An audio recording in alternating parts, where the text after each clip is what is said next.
Hello there, I'm AYB, founder of Spark AI, where we help businesses automate their process and implement AI in their workflows. So today we'll be looking at prompt engineering for automation users. It's not just prompt engineering, but for automation users. Let's jump straight into it. So we're looking at a short introduction, the bridge between AI and automation, power tools, important and concepts, some important terms, and we're actually going to be looking at common pitfalls. So this is supposed to be important concepts, common pitfalls, and we'll just conclude this particular stuff like that. So, what exactly is prompt engineering?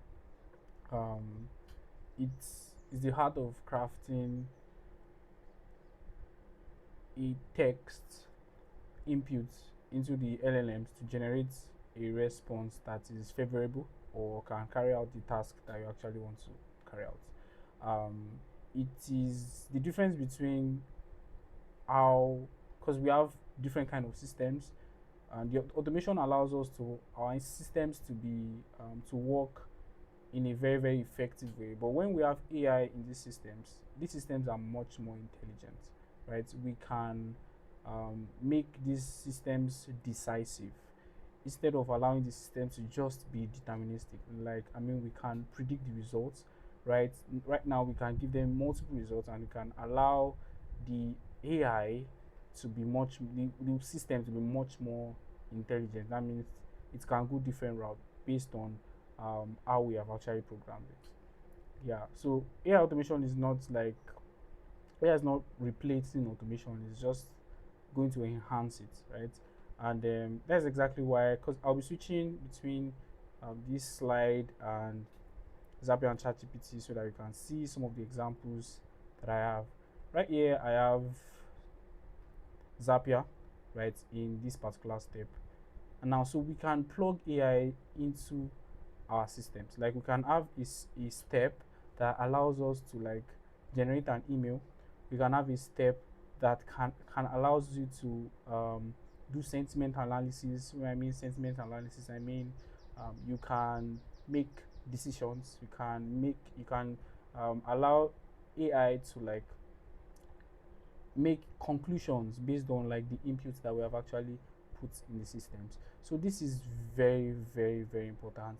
We can use it to like screen reviews and decide, okay, if the like for content moderation and so many other things like that. So like I said earlier, automation is very good for execution, but when we are adding AI, is making our system much more intelligent, right? And we're going to be talking about power tools that we use, right? Most of the time we use in Spark AI, we use ChatGPT, which is OpenAI, Zapier, Make.com, Etable, Google Sheet, and Notion as our automation stack for this kind of stuff. So I'm going to show you a short demo on how you can use Zapier and ChatGPT. So let's jump straight into it. So now I'm going to make this more of like an hypothesis.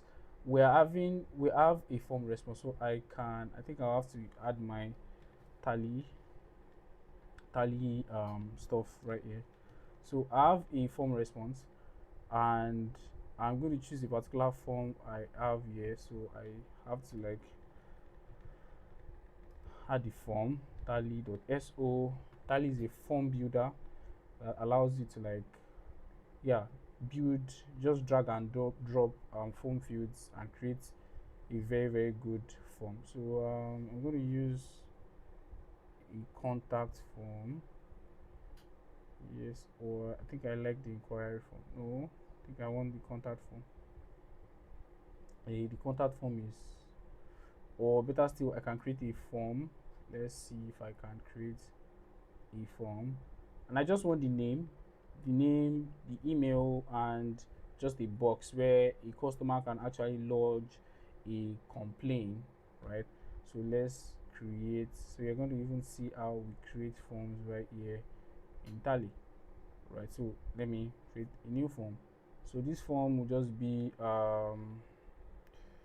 let's call it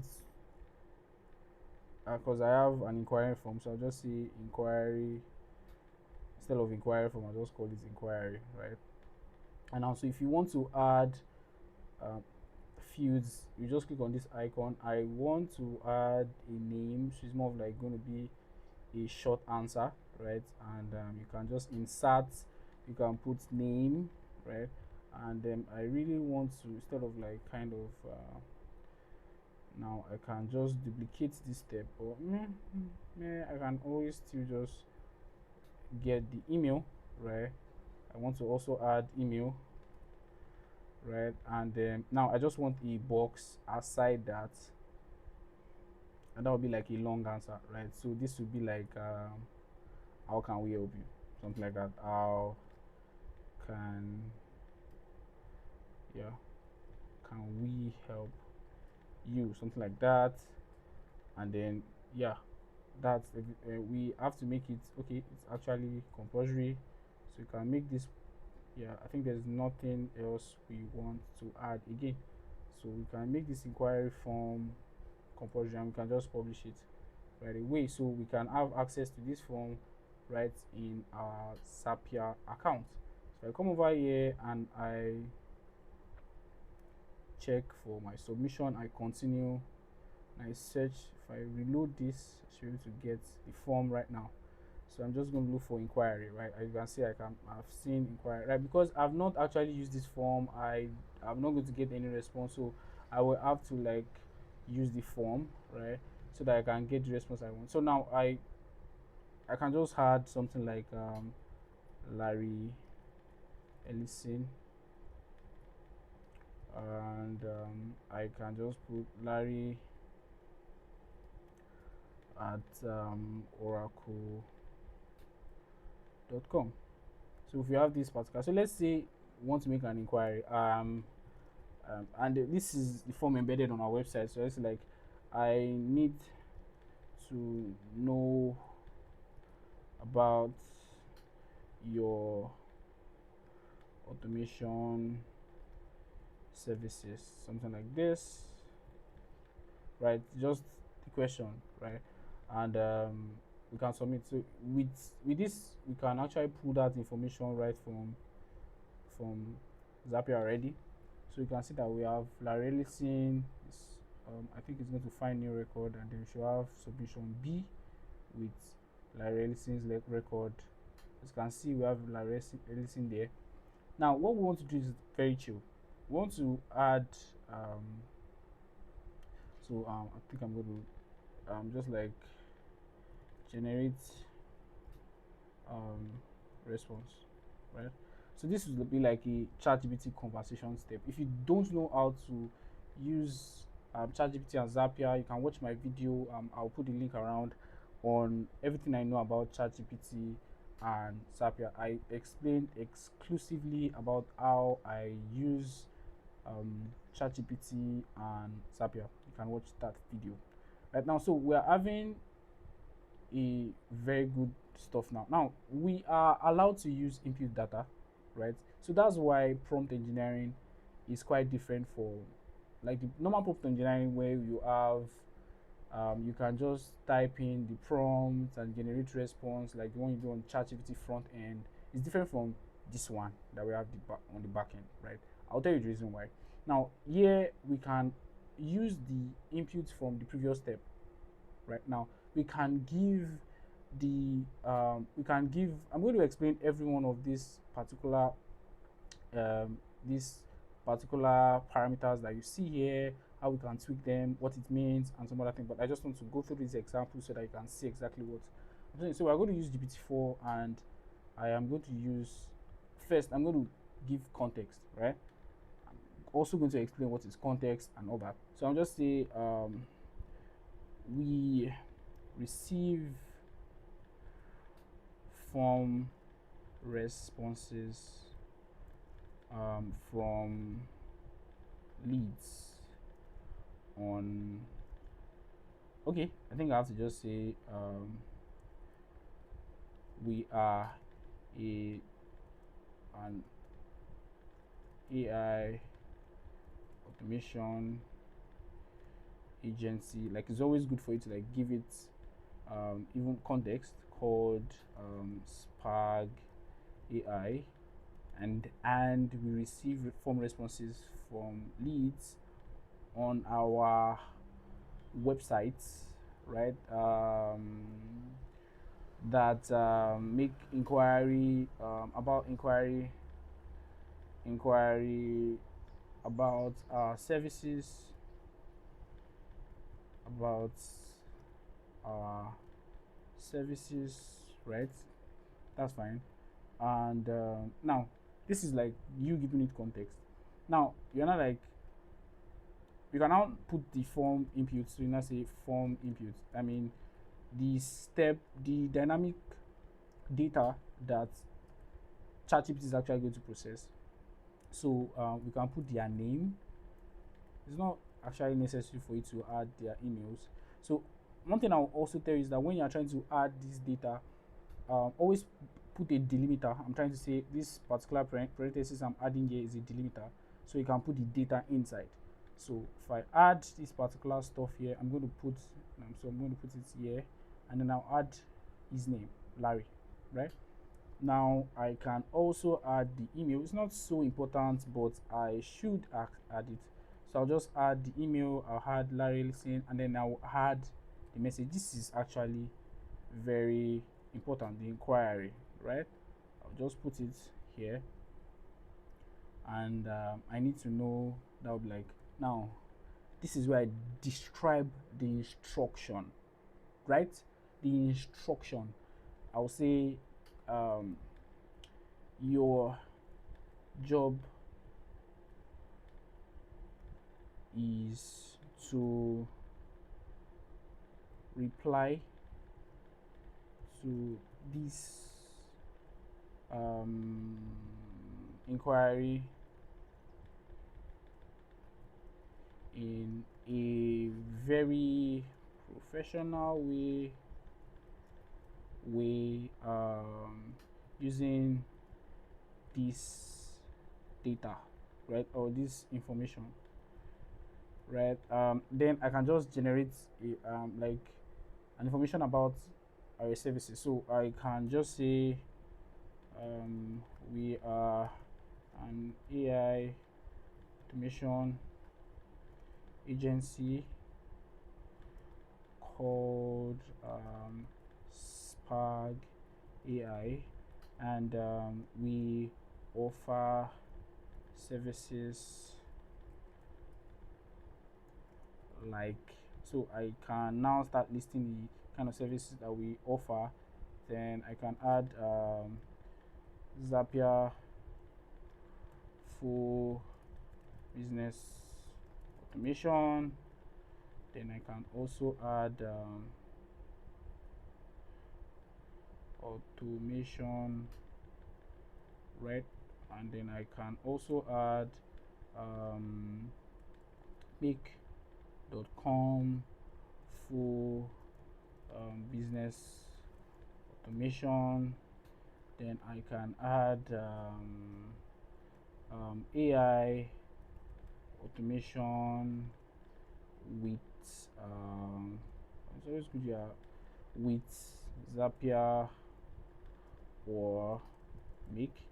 Then we can have something like an AI automation audit, and then we can have process mapping, right? That's like one thing. So I can add some things like our services price or pricing is determined by I can include the price here, but I might not actually want to like include the price. So I mean by which service you want, right? And typically takes about let's call it also like 1 week 1 to 3 weeks, depending on the complexity of the project, right? Pretty nice, something nice. I don't want to add so much information, so this is like basic information that I want to. Now, I will also add some couple of instruction. Um, give now. Make your response as short as possible. Go straight to the point.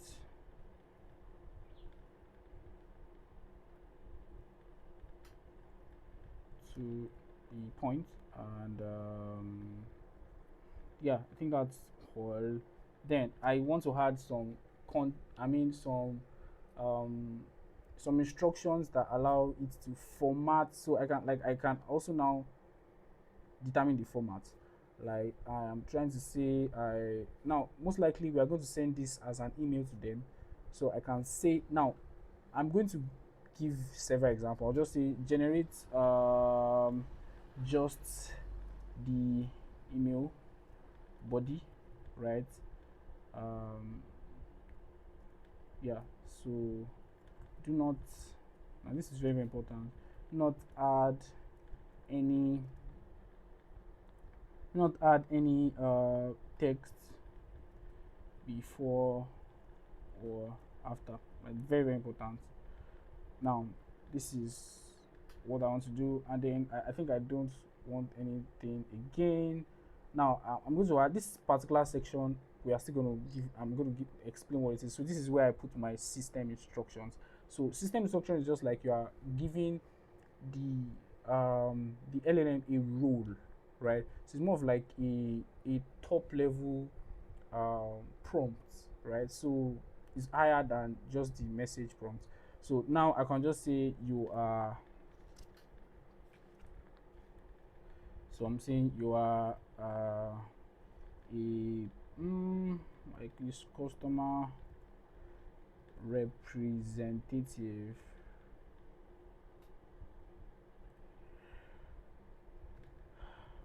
for Spark AI, something like that.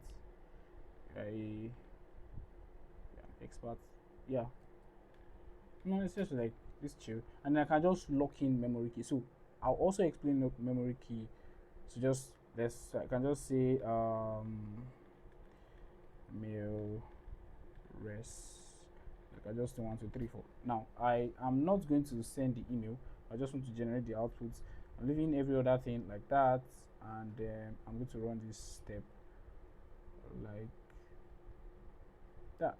So I'm going to run this step, I'm going to generate the response, and I'm going to show you exactly how the response looks like. So I have done this step. So for me to see the response, it's always good for me to go to the next step, and I will like do as if I want to actually add something here. So if I click on this stuff, I can check the previous step, and now I actually told it to not generate the subject, but it still did that. So it's always good for you to like now I just said the body, now it included the subject there. So although we can prompt it better to actually generate, to remove the subject, I think I didn't give instructions to remove the subject. So you can see something like hi Larry, thank you for reaching out to Spaghetti. We offer blah blah blah blah. As you can see, all of the stuffs that we have here. I can actually make this prompt better by telling it to remove some of these things, right? So I'm just trying to tell you that this is one way you can intelligently respond to an inquiry that a lead actually dropped, right? So let's go back. And so that's like a practical example, right? Now I also mentioned some key concepts, right? While I was explaining that particular stuff, I talked about role-based prompting, and that is when we actually use this system, right? We give it a top-level instruction of something like you're an SDR, you are a customer service, customer success representative. That's exactly what we said. And then we have something called context prompting. I also did this by giving this particular model a, like, it's more of like you are trying to give it a memory, right? You're trying to say, okay, this exactly are the events that have happened before now. Okay, then so it can make judgments based on the events that has happened, right? You can see here I said it helps the model to understand the nuances of being asked and tailor the response accordingly, right? So it's very, very important that you do something like that. So another important concept is called chain prompts, chaining of prompts. And chaining of prompts is very, very important. I'm going to show an example right now so that you can also understand, right? So chain prompts, let me go back. Now for this particular step, I want to, let me see if I can also improve it and say do not include the, let me see if I can include that. Generally just I'll have to be very, very annoyed with you. So that I'll just say do not include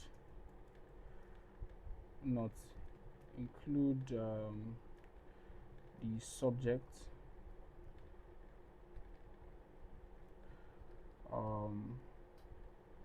of the email in the email body. Very, very important. Email body, right? So I want to explain what chain prompting is. So I'm going to say do not include the subject of the email in the email body, right? I want this. Now I can just change this stuff to like another number so that I can lock in. Now after I've done that, I can change this step and then retest this step, right? And I should get a better answer right now. And now I can now change this particular stuff to generate subject, email subject. I think you are getting exactly what I'm saying right now. Yeah, exactly. So we are having chaining is like you are using the response from a previous step in the next step, right? So because you don't want to humble and jumble everything together, so you want, you are breaking every of this particular all the data you want into like steps, right? Sizable amounts, right? So we have generate the email subject, and it's more of like the same thing, but this one is actually very chill. So we just put the output of this particular stuff here. So we just put, so let's see how intelligent the response was. Now you see that it didn't generate the subject there. So what we're going to say now is like generate a a short email subject for this email body. So just put the email body. You just say body, remember, put this particular stuff here, and then we can put the email body there. So very simple structure. I can just put instruction. You are an expert at writing email. You are an expert at writing email, right? And we're done. So I can log in, generate. You can just call this gen subjects. I can put 1 2 3 4 5, something like that. Yeah. So now this is very chill. We don't need to add any other thing, right? Just test this particular step. I am going to test this step again. Now it's going to generate this short email subject. I just hope it's not going to like repeat subjects in that particular stuff again, and that's exactly where I'm going to be. I don't want to forgive that for the model. So I will see. Let me see the response it's got from the subject. Yeah, I knew it's going to actually like add subject to that, right? So we are still going to go back to the prompt and tell it not to actually add subjects.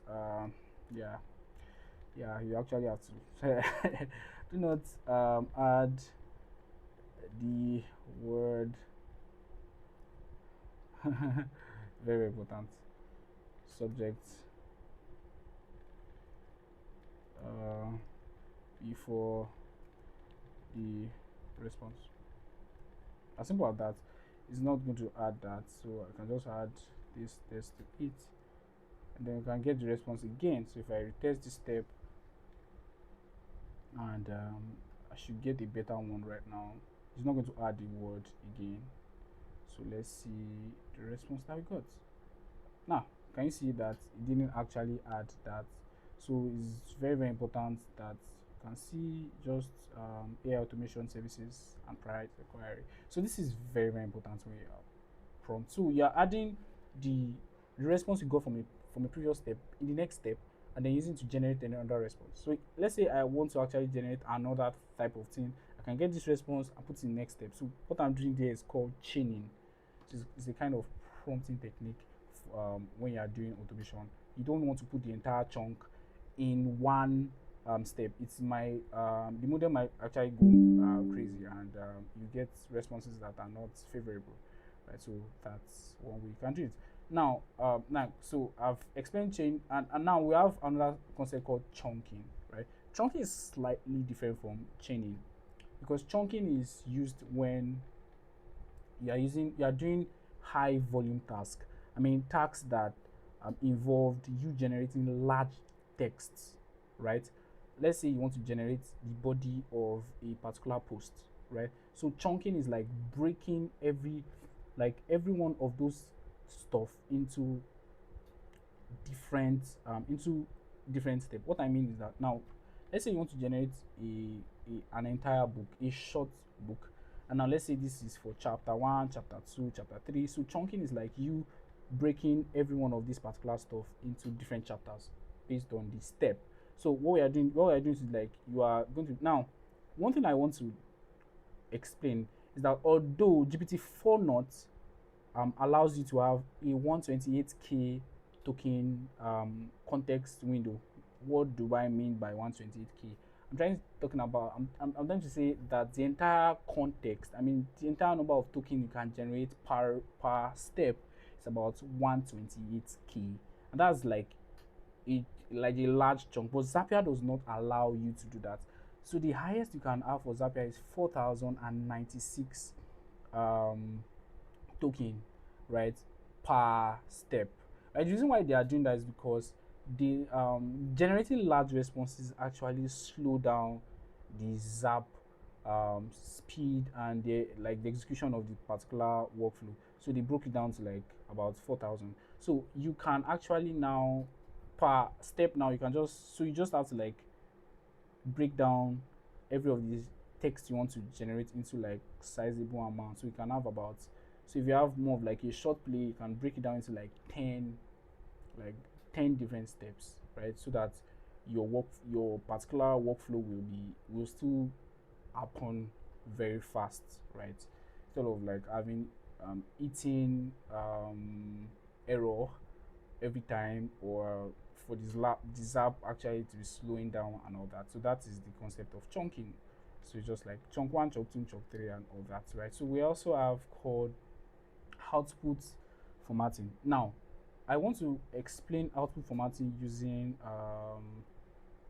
make.com. Right now we have a particular step here. It's a very simple step. We have a particular form on my let me see if I can check it out. I have a particular stuff for members that want to join the community, and let me see if I can quickly locate it and show exactly how the form looks like.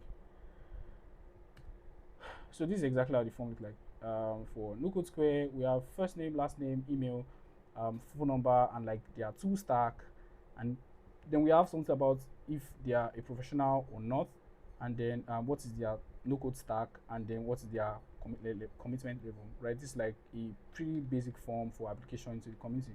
Right now, then we have a ChatGPT step, right? So the work of this step is actually going to like place every one of these applicants, like based on their commitment level.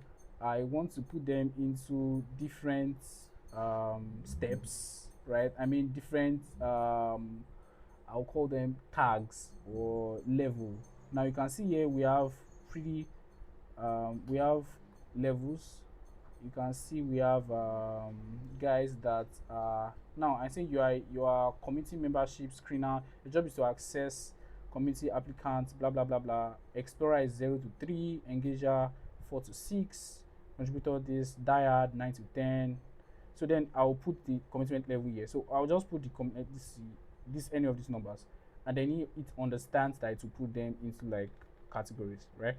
Now I am going to put now, so that's exactly what I did. Now I added an instruction there, and I'm saying that give me the answer in JSON, right? And just the tags, nothing else, right? So you can determine the response format you actually want to. So, and when I ran this particular step, I put this stuff here, it gave me something like this. Let me see if I can run the step again. Let me fill this form again. Yeah, so let me fill this form like someone that's coming just in. So let me call this guy Dexter Peters. Dexter. Okay, let me just put Dexter. Then I'll put Peters there, right? And then I can just put Dexter at Dexter. It's like, let's make it very very real. Let's add Dexter 101111, something like that. Just follow me. Cloud at icloud.com. So I can also add phone numbers. I've just had something very true here. They're interested in 3 things: make.com. These are the tools they want to learn, and yeah. Are you a no-code professional? Yes. What is the stack? Zapier, Airtable, make.com, anything. This guy is a badass. He has some. So what is the commitment level? His commitment level is like, this guy is a diehard and he actually wants to be very very active. So he got to know us on YouTube. Now before I submit this step, make.com is quite different. I'll have to like run this particular step once, and then once I submit the step to get the response immediately. So I have it. So I'll just run it. So it's waiting for the data, and then I can just submit here, and then it just get the data. Pop. So you can see here. Now I'm going to show you this step. I'm going to show you exactly what it did here. So you see, it gave me the answer in JSON, right? And then I was able to like, as you can see, yeah, it gave me the answer in JSON. You can see, it gave me the answer right in JSON string. Can you see? And now, yeah, when it gave me the answer in JSON, there's a particular step here I use parse JSON, right? I just put the answer right here, and it was able to convert that JSON string into something that make.com understand. You can see category is diad, right? So I can now use this in anything. I use the email, and like you can see that it just said hello dear diad, right? That's like hello dear category. You get what I'm saying? So you can use any response right there when you are using this particular prompting technique. So how do you debug your prompts? Like, how do you make the prompts, like when you are having an issue with the prompts, how will you get the best out of it? So there are 3 techniques that I actually use. The first is like, you have to discover the step that is actually giving you a problem. Okay, what is the step giving me a problem? Like, what is the step that's making that is giving me so much pain in the ass, right? So after I've done that particular stuff, you can now like test for the inputs. I mean, you like you tear it apart, right? And then you're like, okay, what part of this input? I'm saying input, I'm talking about things that you are getting into the system, like every one of this particular stuff. Okay, which part of this data is actually giving problem? Then after that, you can now like isolate this particular stuff and say, okay, if all of these steps are actually working and this is the only step that is not working, what part of this step is not working? Then how can I improve it? What is the barest minimum I can do? So these are like debugging techniques that I use when I'm like trying to get the best out of my prompts. Although some of these particular I still run into issues using this, but at least it's going to help you a lot to like solve some of these prompting issues, right?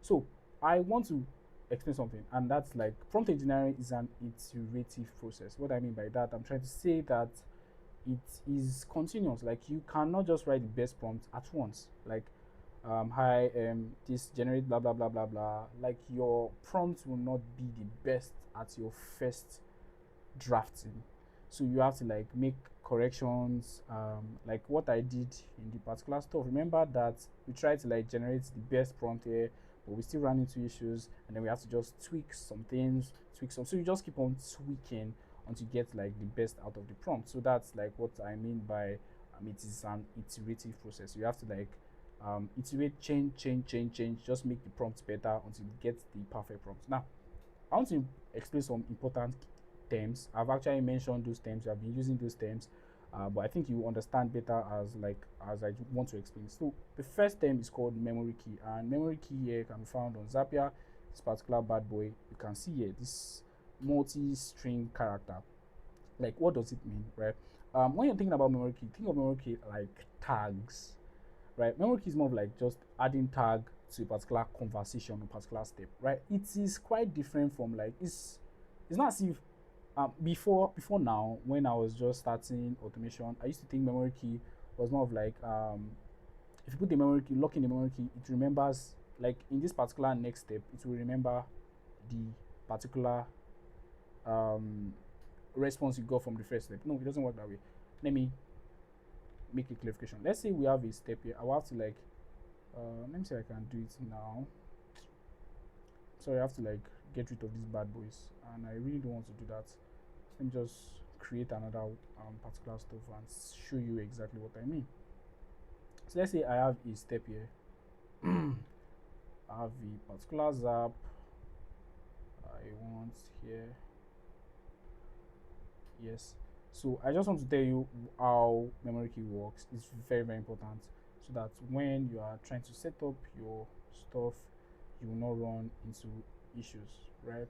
Now one thing I also want to say is that ChatGPT or OpenAI is not used as a trigger, is used as an action, right? Because yeah, it's not used, and there's no way you can like use it as a trigger. So if I type on ChatGPT, I cannot have it as a trigger, right? Like you can see, it's not available as a trigger, so I can just use it to process, because it's used for processing data, right? So the data has to exist already before I can use it. Now, so let's say I want to, I call this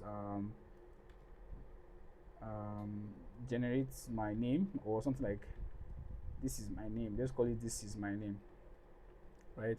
This is my name. So this event is more of like just a conversation. Let me lock in a very chill conversation here. Yes, and then I will just continue this step. And now what I just want to feed it is data. I just want to give it data. Let's say I am AYB and I am the I just want to give it like a pretty like basic data information. I'm the founder of Spark AI, right? That's just it, right? I just want to give it, so I can just say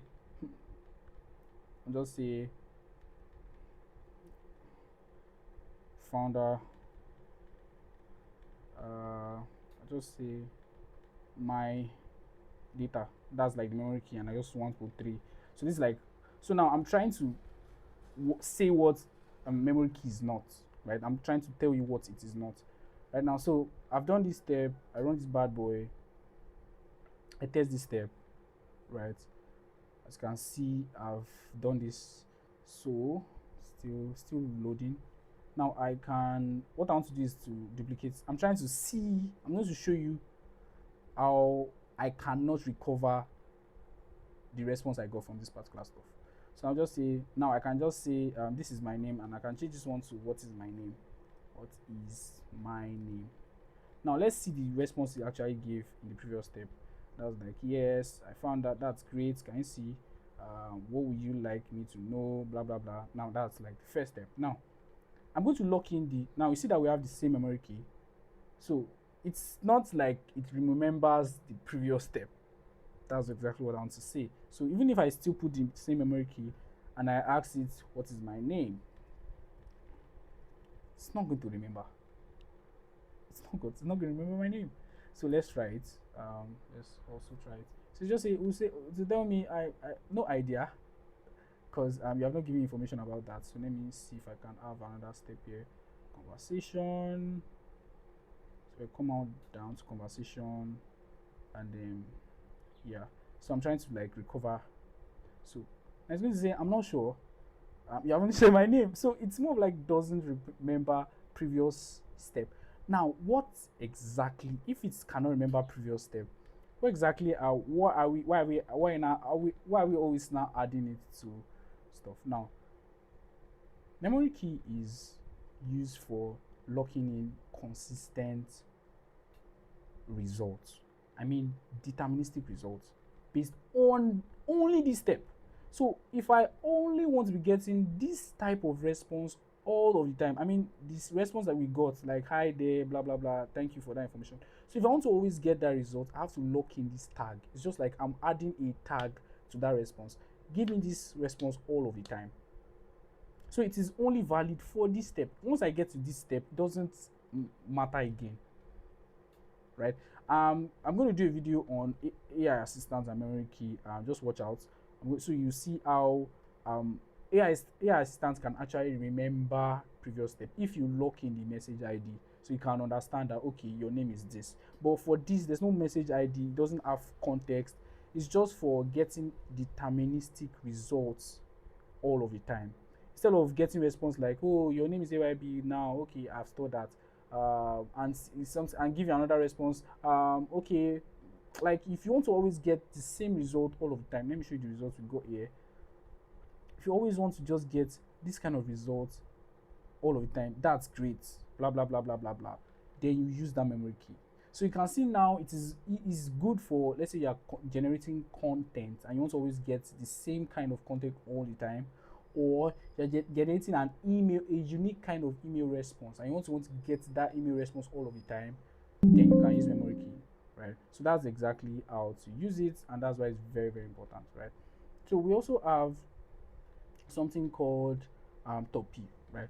Top P is more of like a like it's also a is a metric that we can actually tweak right in